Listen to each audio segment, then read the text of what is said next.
Okay, I think we're good to go. So order. Pre-Cargill to move the motion. Thank you, Sir Mark. I beg to move that this House has considered exempt supported accommodation, and it's a pleasure to serve under your chairmanship, Sir Mark. I am pleased to have been able to secure this debate today on exempt supported accommodation. I would like to start with a thanks to a number of people who I have worked with during the course of this campaign. Jane Haynes at Birmingham Live, Birmingham City Council, the Local Government Association, the HMO Action Group in Birmingham, my local police, and many residents I have worked with over the years, including my constituents on Carisbrooke Road and Fountain Road. Since my election in 2017, issues with this kind of housing has been a long-running problem in parts of my constituency in Birmingham Edgbaston. And today I have called this debate because after years of inaction and stalled progress under the previous government, I'm keen now to see fit-for-purpose regulations introduced to finally deal with this issue. I know that ministers have been left with no shortage of challenges by the previous administration when it comes to housing, whether it is the failure to build enough houses, homelessness, cladding removal, or years of inaction on renters' rights. Exempt accommodation reform should have pride of place among the new government's packed agenda, because there really is a great deal on the line for vulnerable residents in communities like mine. As I'm sure the Minister knows, Birmingham has the most units of non-commissioned exempt accommodation in the country, with nearly 28,000 exempt claims across more than 9,000 properties. As the Minister knows, exempt accommodation is a type of supported accommodation that is often used for people with very few housing options, such as prison leavers, rough sleepers, those experiencing substance misuse issues, and so on. It is exempt from the local housing allowance caps because an element of care, support and supervision is supposed to be provided to claimants, although it often isn't. And as a result, organisations providing this type of accommodation can charge very high rates, which has unfortunately clearly led to unscrupulous providers coming into the market and has had the unintended consequence of distorting the local housing market in Birmingham, with the buying up of family homes to be converted into exempt provision. Quality concerns are rife amongst these, and several of the city's largest providers have been issued regulatory notices by the regulator for social housing in recent years. Over the past few years, I have worked closely with providers, residents, the police, the sector and community groups with on-the-ground experience to get to the bottom of why this sector has almost trebled in our city since 2018 and why so much of this accommodation is substandard and poorly managed. The causes of this are multifaceted and complex, but it is the view of myself and my constituents that the new regulations to be introduced via the Supported Housing Oversight Act are well overdue. My closest experience of the sector was in working with the council, the police and the community in 2021 to shut down Safe Lodge in my constituency, which had become infamous in the area as an epicentre of crime. This was the first case in the country of an exempt property being shut down after residents and I presented extensive evidence of incidents of prostitution, drug dealing, aggression and other antisocial behaviour. We found vulnerable residents with substance abuse, mental health supports being let down by filthy, cramped, poor quality accommodation and a dire lack of support. I had been aware of some of the issues of Safe Lodge since I was elected, but after my constituents alerted me to the shocking rise in crime surrounding this property, I carried out a spot check with the police to see for myself what was actually happening. I was shocked by what I found. 25 men and women, including ex-offenders, housed with several issues ranging from addiction and substance misuse to mental health problems. Just one solitary support worker on duty who told me that the hostel was manned only on weekdays, with residents otherwise left to their own devices. The conditions were utterly substandard, cold, filthy and cramped. The downstairs toilet broken and flooded and been left unfixed. The smell was hair-raising. Access to the property was via a code that was regularly shared with strangers who were always in and out of the property. Communal spaces were in a state. It is no wonder residents were frequently found spilling out and loitering outside. This was not a place where any of us could happily live, let alone get a life back on track following a crisis. As part of this campaign, I set up an Exempt campaign group with residents and conducted a number of spot checks of such properties in my constituency. And through this work, and working with the council, MPs, providers and community groups across Birmingham, I got to see up close how poor much of this provision can be across my constituency and indeed across Birmingham City. In the case of Safe Lodge, we were successful in securing an order for it to be shut down. Good, you may think. Substantial time and resources went into this campaign. It took over a year to see this through, and it is only one example among many across Birmingham which have been letting people down. That's why councils and the police need powers to address the ongoing concerns in the exempt sector. Safe Lodge was a symptom, a feature, not a bug of the system. I think it is telling insight that since Safe Lodge was boarded up, it has since been found to have been turned into a cannabis farm housing marijuana with a street value stretching into the hundreds of millions of pounds. The owners even applied to change the use of the property to provide support for women and children. Clearly, they should never be allowed to provide any supported accommodation. I have always contended that organised crime has been attracted to this sector, and this has reinforced my suspicions that some people are targeting this sector for all the wrong reasons. With the regulations Parliament agreed to last year, that must change. I campaigned strongly for a new regulatory regime to be introduced to clamp down on poor quality exempt provision in the last Parliament, including the introduction of minimum standards of support, changes to housing benefit regulations for a definition of the minimum standards of care, of support and supervision, and new powers for local authorities to better manage their local supported housing market and ensure rogue landlords cannot exploit the system. I was pleased to see many of my recommendations, including in the Housing Select Committee's excellent report on this issue and subsequently translated into law in the Supported Housing Regulatory Oversight Act. This would require local authorities to review and develop strategies to deal with exempt accommodation in their areas. It would give the Secretary of State power to introduce national support standards and consider a new planning use class for exempt provision and give councils powers to create local licensing schemes. It's an important piece of legislation to clamp down on those private providers that have opened large buildings purporting to be supporting people, but are at best accommodation and at worst dangerous places to live for the vulnerable people who are placed there.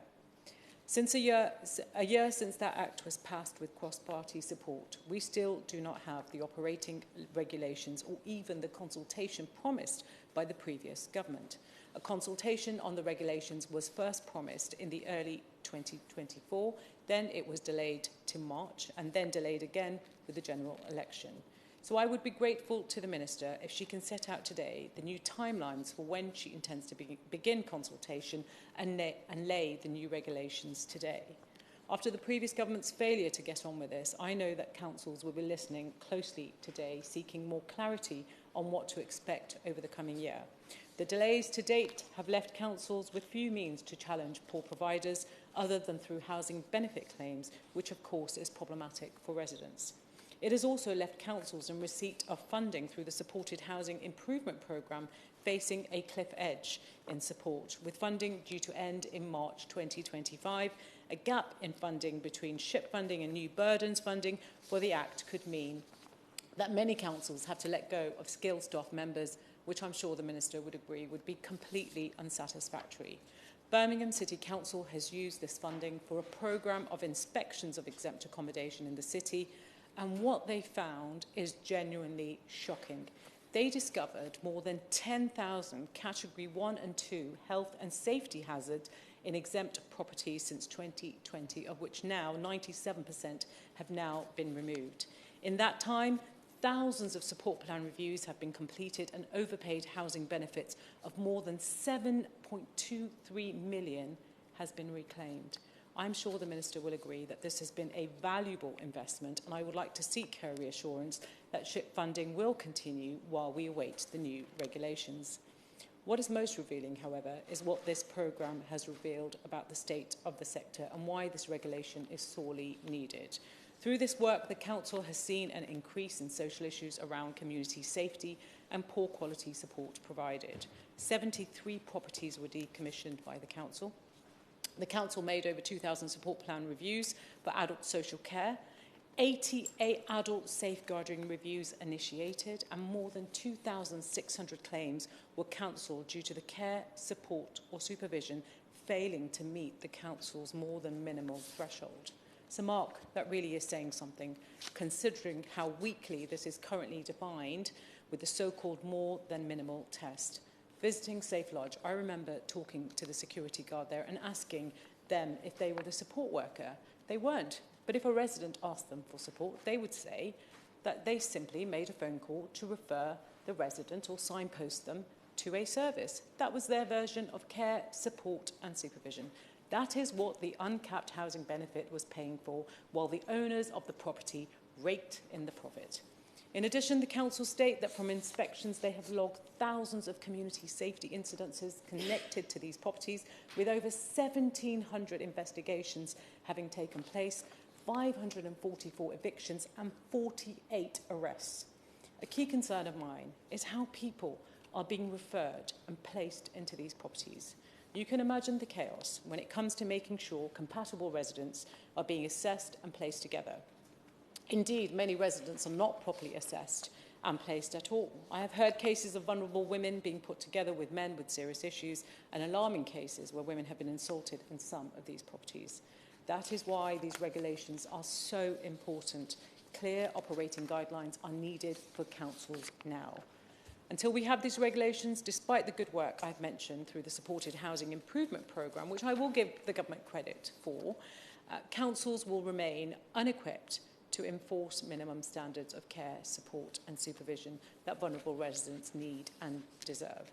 In turn, I have no doubt that this will improve the levels of antisocial behaviour and other forms of crime that have sprung up around some of the exempt provision in my constituency that have caused considerable grief for residents around Fountain Road, Gillett Road and other roads leading off the Hagley Road in my constituency.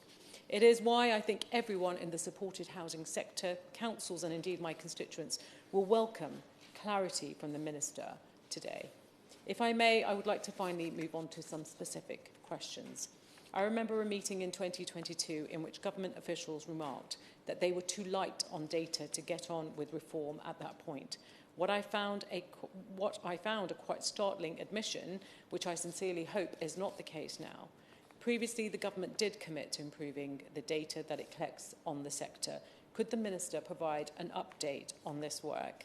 And can the Minister also update us on the progress she has made on developing national support standards, including what constitutes a minimal level of care, support and supervision? It is absolutely vital that these regulations are put on the statute book, in my view.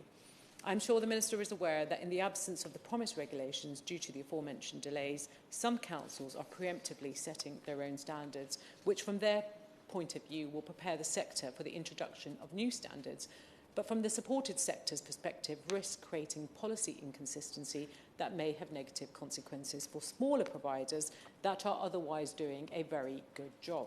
Does the Minister agree with me that the repeated delays to consultation and the development of regulations promised by the last government have created a lot of uncertainty, which is ultimately unhelpful to the good providers of supported housing in the sector and the residents that they protect? In my view, it is welcome that Birmingham City Council has its own quality standards scheme, but I note that without regulations, this scheme can only be voluntary, and thus only 45% of providers currently engage with it. That is undoubtedly a huge challenge to all of us who want to drive up standards in the sector rather than see a continuation of the race to the bottom we have seen over the past 14 years. Finally, I would like to seek the Minister's view on creating a new planning use class for exempt accommodation to help councils identify exempt provision at an earlier stage and therefore better manage it in parts of the city where exempt accommodation is already saturated.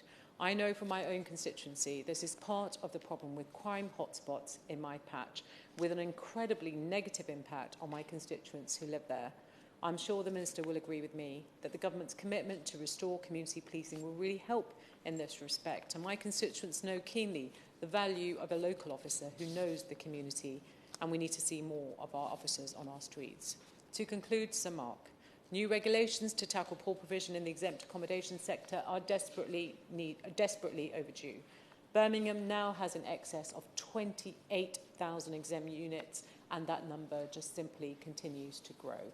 Since reforms of the supported housing system were shelved in 2018, the exempt accommodation sector has ballooned. An FOI from Crisis revealed a 62% increase from 2016 to 2021, so the longer we delay, the greater the scale of the challenge when new regulation inevitably comes in place.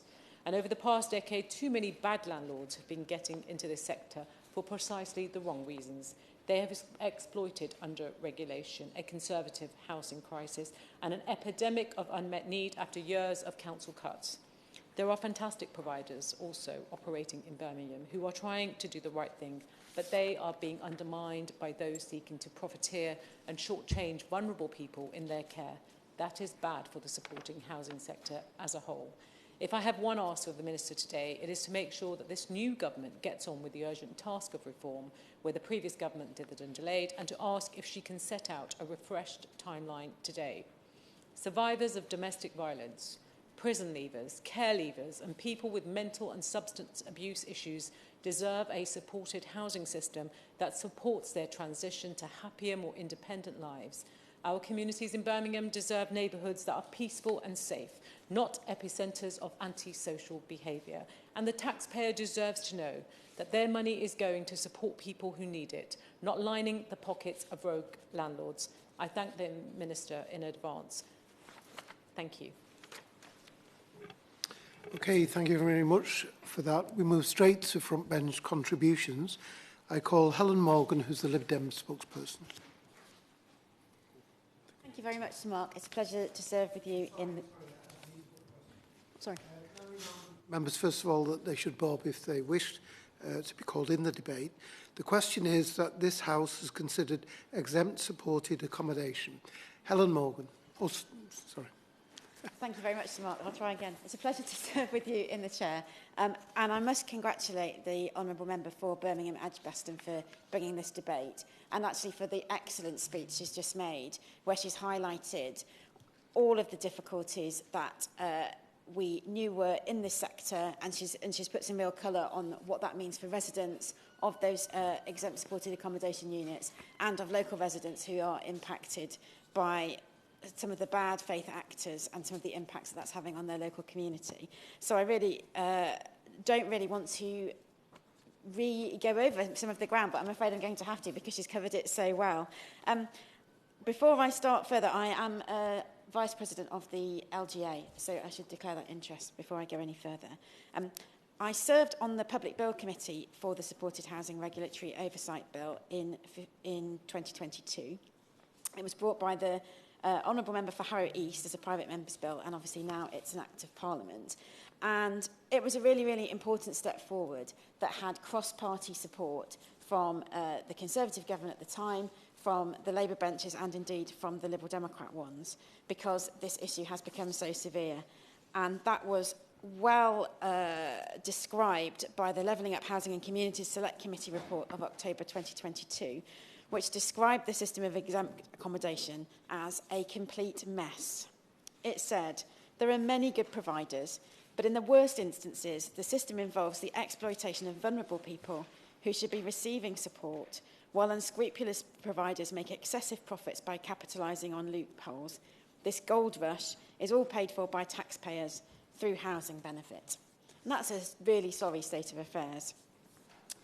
So the government supported the bill brought by the member for Harrow East because it was seen as a good way to deal with some of the situations that have been described by the committee and by the member for Birmingham Edgbaston in today's debate.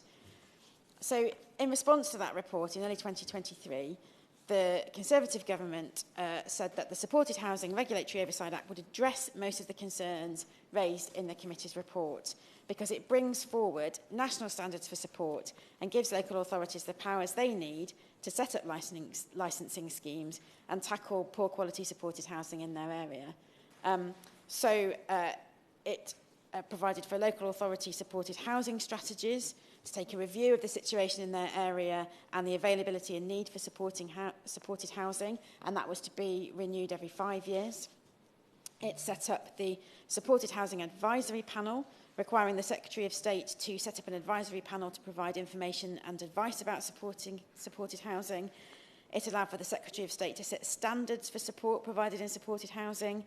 It allowed for licensing schemes, so that regulations could be made to establish a licensing scheme, and that would include consideration of the condition of the property, the adequacy of the care and support provided, interactions with other licensing schemes, the costs, the financial penalties, all the things that would be needed to go with a properly functioning licensing scheme.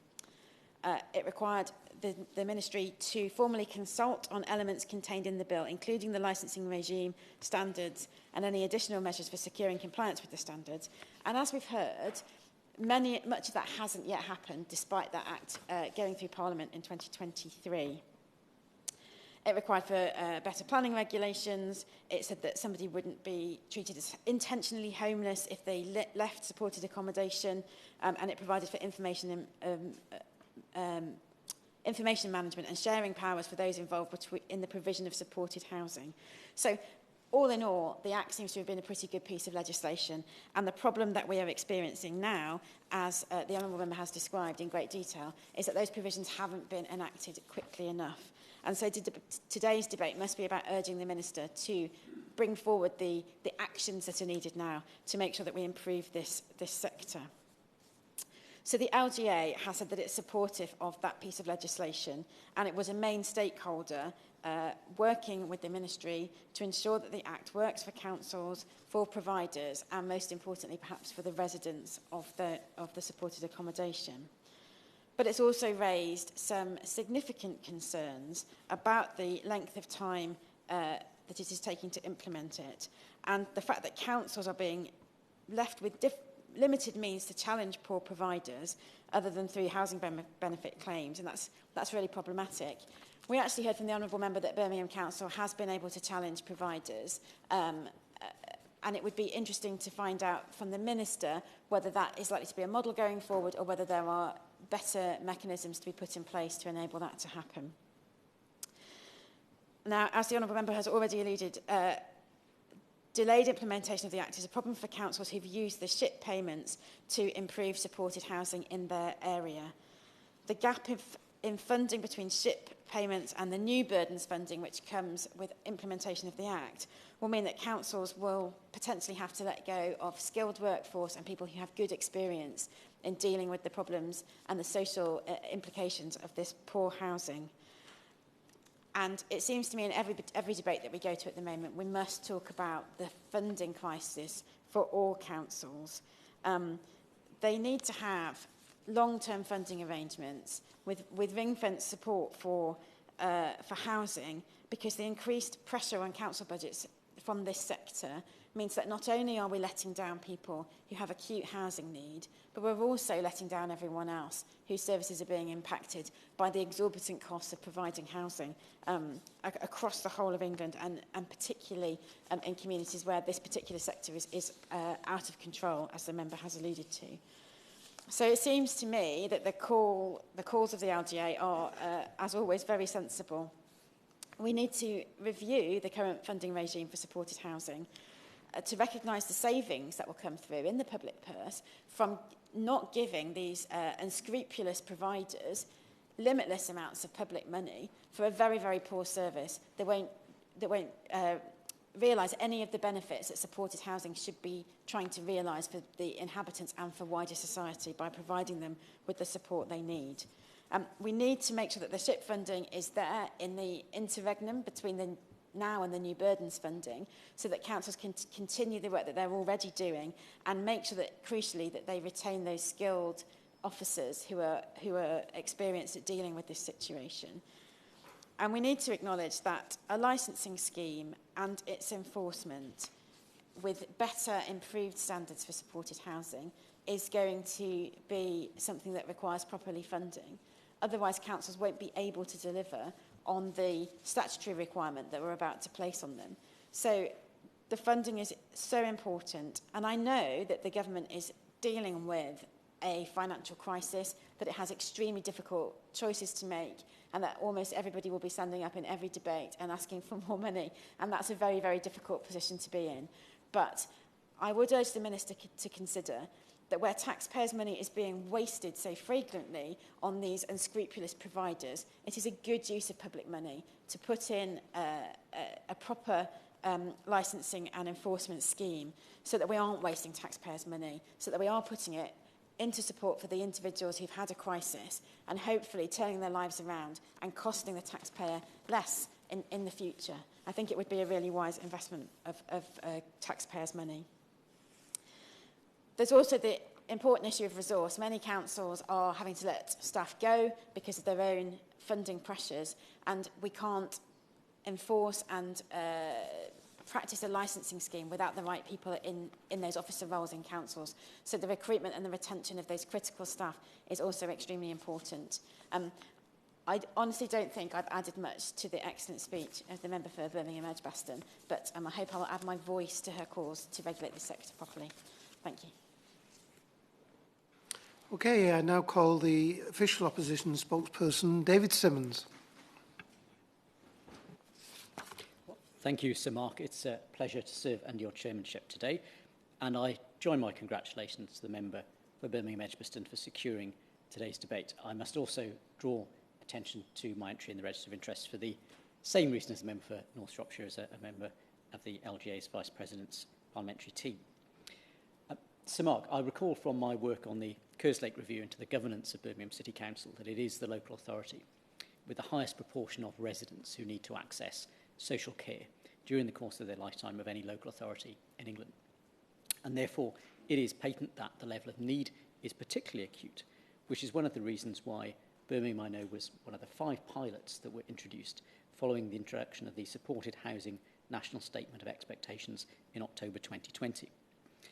But anybody with experience in local government will be familiar with the fact that these are challenges that go back many years, often resulting from reforms, such as those going back to the 1980s, care in the community, the late 1990s, the fair access criteria, and the introduction of extra care housing, supported living, all with a high degree of cross-party support based upon the idea of improving the degree of independence and autonomy that could be provided to people who needed the extra support with a combination of housing and social care.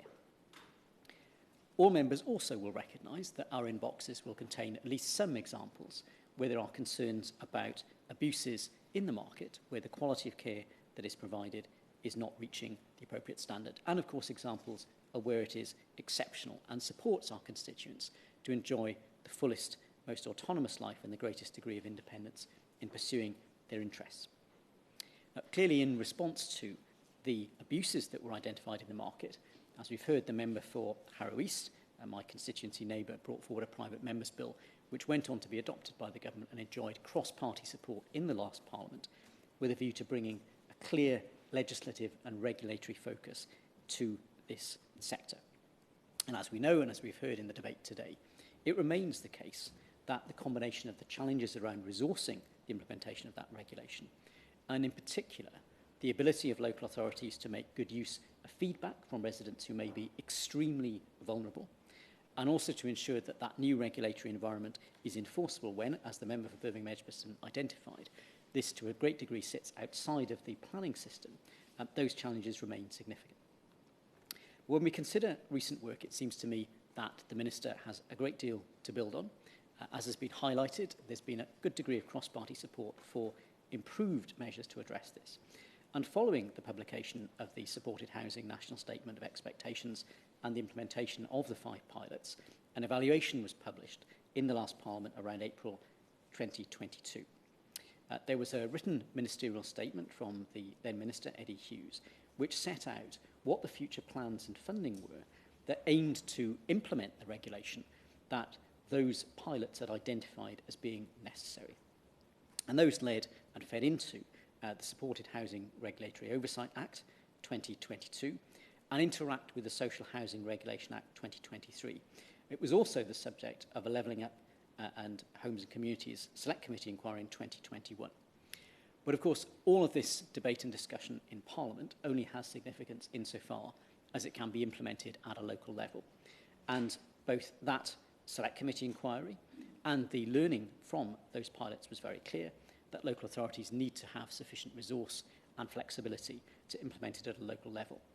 And whilst I welcome the fact that the previous Parliament, the government provided a fund of £20 million to begin that work to ensure that all local authorities could learn from that and had a degree of resource, it's clear from the level of wider need, and in particular, the emerging evidence of market abuse, not just in this sector, but also in areas like children's homes and care homes, where very significant rip-off fees are being charged by some providers for a service that is simply inadequate to meet the needs of those residents, that there needs to be further work. And clearly, the Minister takes office at a time when we have a high degree of evidence accumulated by the Department around that as a result of those pilots and the debates and the work that's been done in the previous Parliament, and I hope that will be enormously useful in making sure that the expectations set out in the previous Parliament can be fulfilled in practice. Finally, Sir Mark, I'd like to add my support. I appreciate, I don't think the Minister is the Minister for Planning as well, but the point that's been made about how we support the identification of exempt accommodation through the planning process is an important one. And I think we all recognise that this is a marketplace in which we have a combination of local authority providers and private providers, charities, voluntary organisations. And we don't wish to place undue impediments to those who wish to convert existing buildings, for example, from houses in multiple occupation, to provide an additional degree of support to residents who may be able to make the most of that. But at the same time, all communities, in order to avoid the kinds of problems that we've seen where particular settings may, for example, require a high degree of police and law enforcement input, there needs to be that earlier identification process.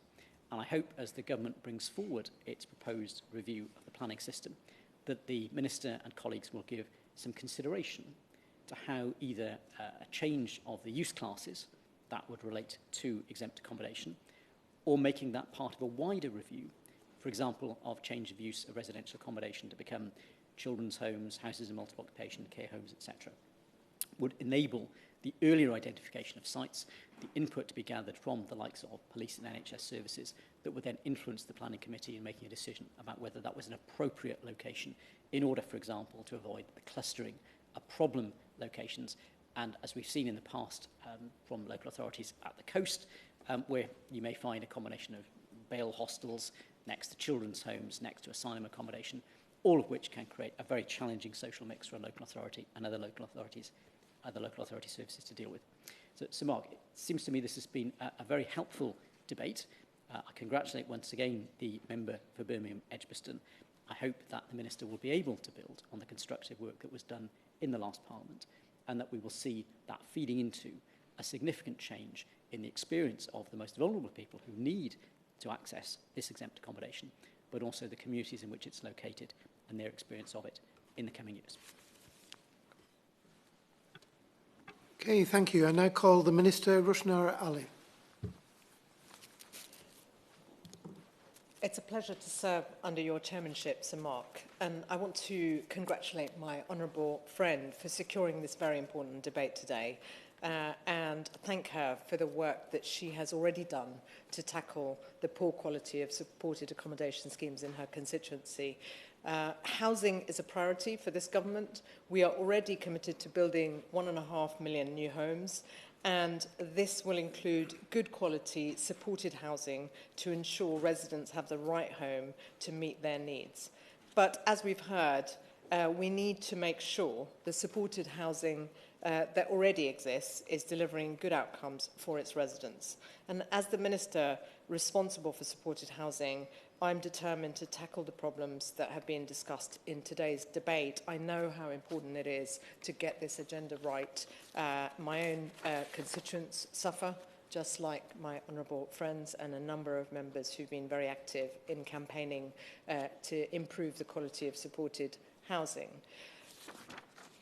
My honourable friend has highlighted the many serious issues, as has the Shadow Minister and the spokesperson for the Liberal Democrats, in the suffering that poor quality supported housing causes, where residents receive little or no support and where landlords are charging huge rents paid for by the taxpayer, with local authorities lacking the powers to challenge this.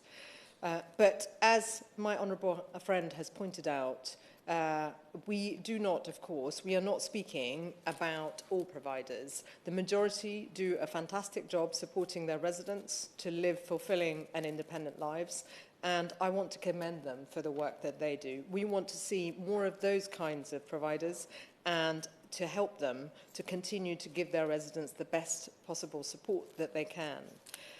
In the worst examples, however, I'm aware of harrowing stories of residents being left with no support at all. As my honourable friend has pointed out, criminal gangs taking advantage of vulnerable residents, and stories of women fleeing domestic violence and domestic abuse being housed with sex offenders. And as my honourable friend has mentioned, there are other examples of the lack of support, of criminality and dangerous situations for residents being put in accommodation by landlords that simply don't care about them. The situation can't be allowed to continue. And as she's highlighted, in Birmingham, this is a serious and growing problem, but it's not unique to Birmingham. It's also an issue in other parts of the country. The government will take firm action to stop these rogues who continue to exploit vulnerable residents and rip off taxpayers by charging excessive rents that are met by housing benefit.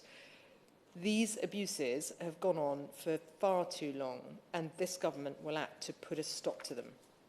And I'm looking forward to working with colleagues in the different parties, building on the consensus that has been built in the previous Parliament. Communities Research Group, working poor quality, expensive and ineffective supported housing was first highlighted in the, as I said, in Birmingham by the Housing and Communities Research Group, working with the Birmingham Safeguarding Adults Board in 2018. The then government tested ways to increase the oversight of supported housing in a number of local areas, including Birmingham, through the Supported Housing Overnight Oversight Pilot, followed by the expanded Supported Housing Improvement Programme known as SHIP. And I agree with my honourable friend who was quoted at the time as saying that these schemes were welcome but fall far short of the action needed. And I'm pleased to say that the 26 local authorities involved are reporting good progress against their delivery plans since the start of this initiative. Over 2,400 properties, Mr. Chairman, have been inspected. Over 8,000 reviews have been undertaken of the support being provided to tenants, and over 9,400 benefit reassessments carried out. My honourable friend asked about the decision on further funding for SHIP, which is, as she will be aware, is a matter for the spending review.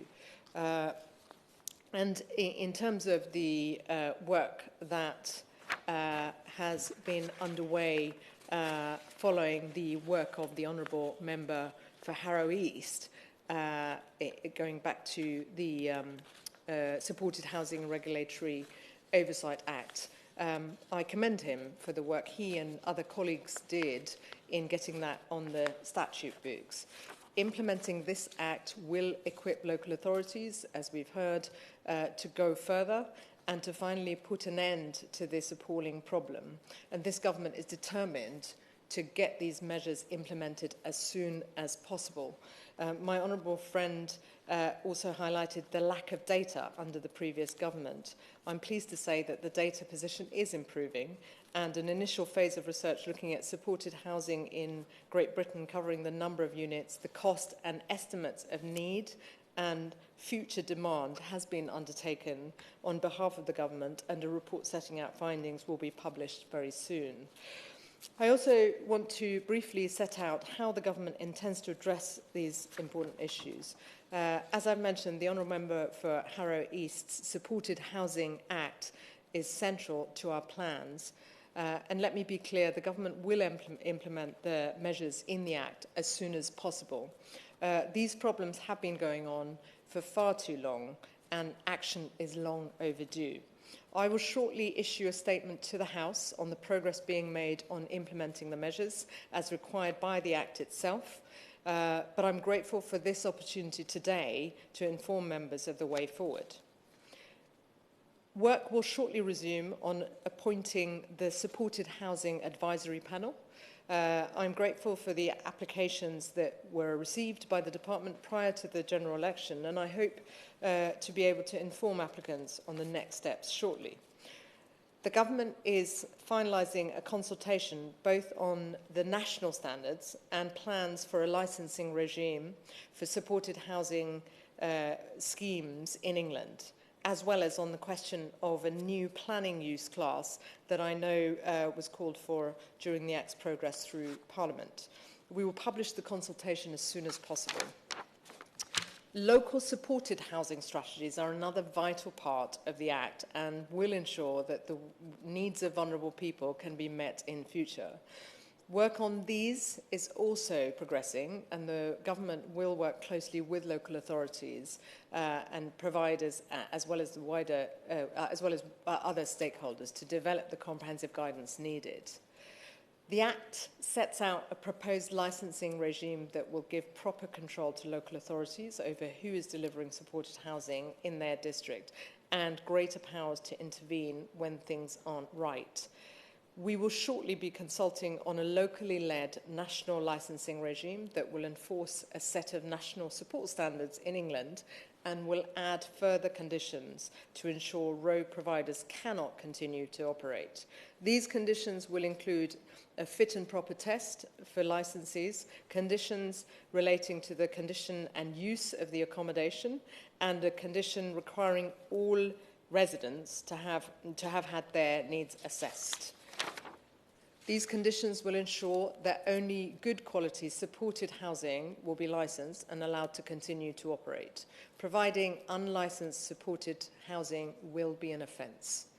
The government wants to implement these changes carefully to avoid any unintended impacts on the much needed supply of good supported housing.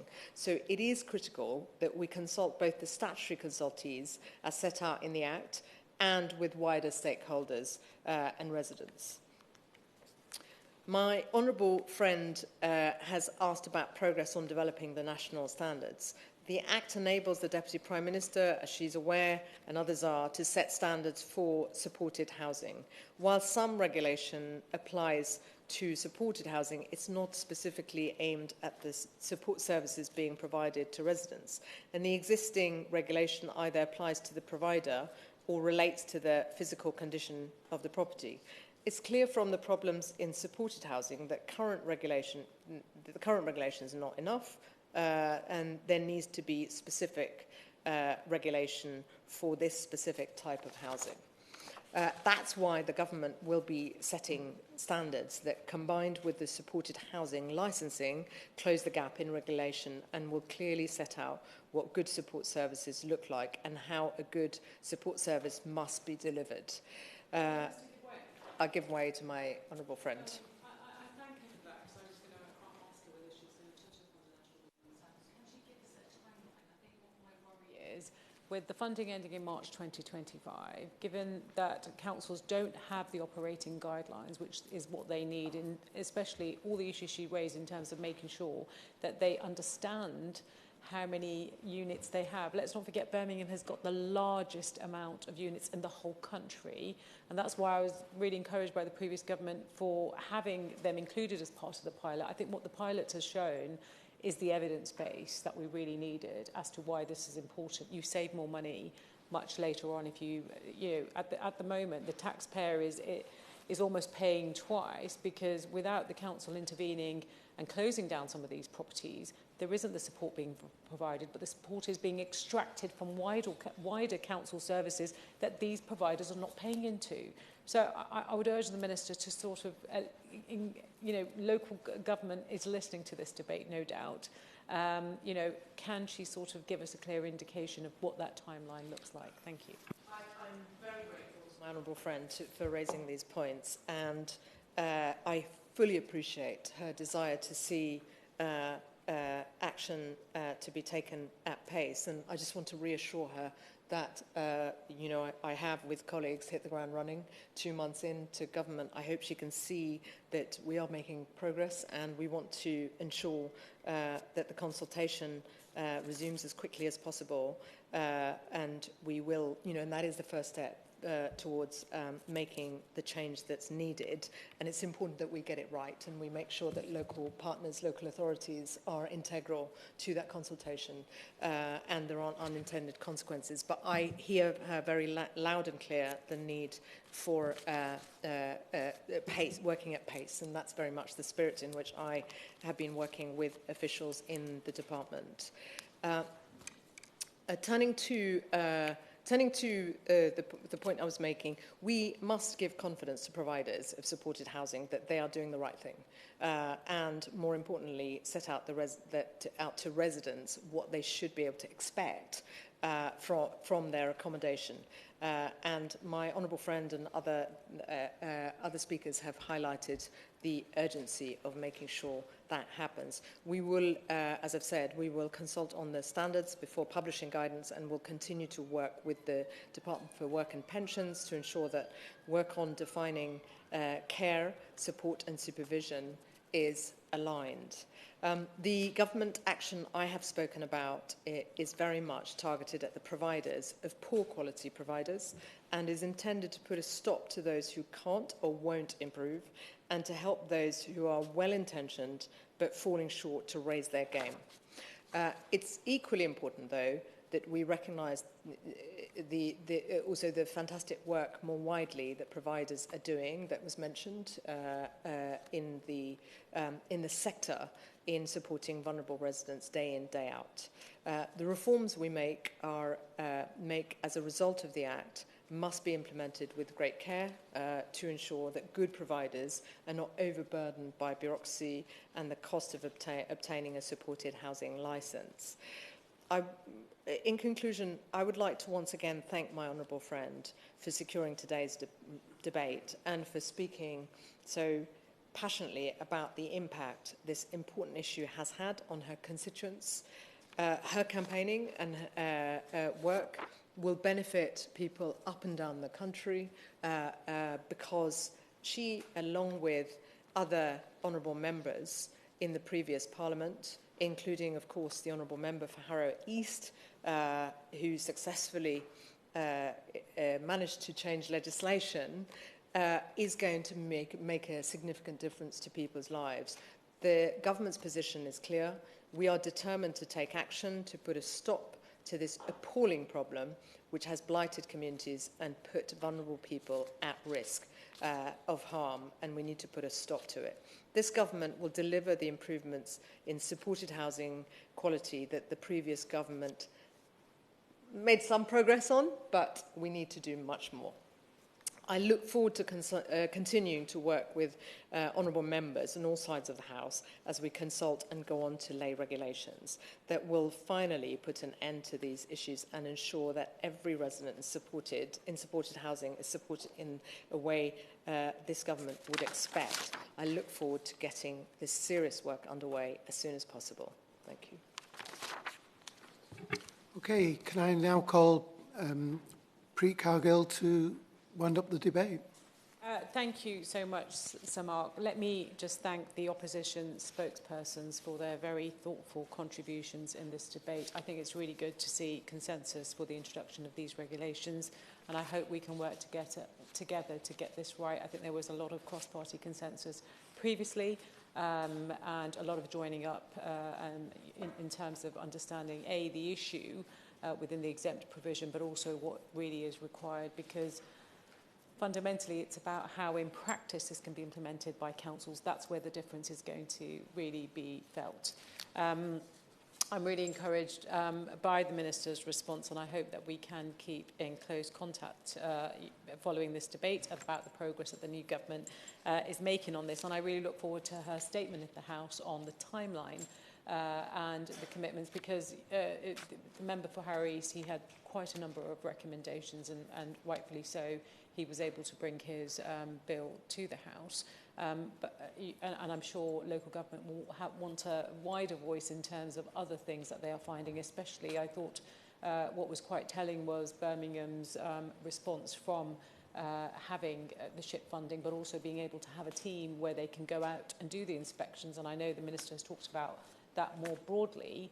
I think the findings from that really are quite concerning. You know, the very fact that the Council's been able to recoup 7.23 million in housing benefit overpayments, it's clear that there needs to be much more joining up between DWP and housing, and how we do that, and having the advisory board there to support with some of this thinking and how we implement this practically is really going to be good. I know that, you know, there are councils that do this better. I think just simply the size of Birmingham is really what the challenge is, and it's quite, you know, quite sad and shocking that, you know, there are lots of people being placed that can't be placed elsewhere that are being placed in Birmingham, and these are vulnerable people. But what's more worrying is they don't have those local links, and that really does make a difference. Your level of exploitation, your level of vulnerability, I think, just increases as a result of that. And so there has got to be some thinking as to, you know, where do we place people, you know, especially where they have good links already, or the areas that they do know, and services that they do know, because really we are just shifting the problem from one place to another, it seems, and exacerbating resources and services in Birmingham. More broadly, the Minister is very welcome to come to Birmingham City Council and to our city to see really firsthand some of the exempt accommodation. I think that would really help her in terms of getting a sense of what the new regulations do need to look like, and meet organisations. She's mentioned this. There are lots of really good providers. I think it's really important to get the balance of this right, who are providing really good provision, but there are all equally lots of providers that are exploiting this. The very fact that the social housing regulator has had to intervene, I think, just tells you the state of the situation. And it's about protecting those small providers, and nobody wants to see endless bureaucracy. However, regulations are really important. We already have HMO licensing schemes, for example. We're able to manage and make sure that certain areas don't become saturated, because that just blights areas. Residential accommodation in residential streets should exactly be that, for people to feel safe and secure, not wonder who's living next door, and be worried about the level of antisocial behaviour and crime that does actually spill out in the streets. That's exactly what my constituents had to deal with, and it shouldn't have to take more than a year and a half of my resource, residents, the council and the police working together to build the case and the evidence and take these cases to court. You know, a lot of these providers can pay for good legal advice and, of course, representation. And councils just don't have the capacity to constantly be challenged where they are really trying to put in place the measures that are really needed. It's only through reforms can we create a system that works better for housing benefit claimants, residents and our communities alike. And that's what we want to see change. Thank you so much. Okay, the question is that this House has considered exempt supported accommodation. As many of that as are of that opinion say aye. Aye. It's the contrary, no. The ayes have it. The ayes have it. Order, order. The sitting stands adjourned. Thank you.